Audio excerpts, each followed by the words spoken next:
Anda buat benda yang tidak betul-betul relevan. Orang dah tak boleh nak hidup. Semua orang menderita. Orang susah, tahu tak? Orang susah. Orang dah bunuh diri. Orang dah menderita. Orang dah tak ada duit. Orang dah sampai meminjam alung. Orang dah sampai tak ada kehidupan. Ada satu kes tu yang saya pergi, anaknya dah terbaring. Tak makan 2 hari.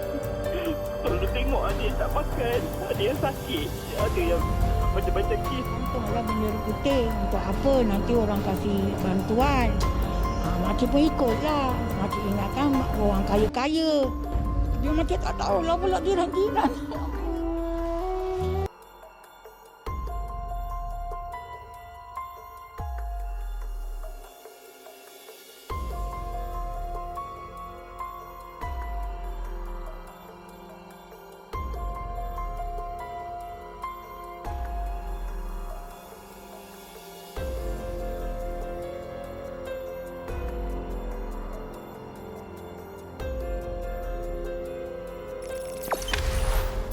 Jangan lupa subscribe, share, komen, dan like ya.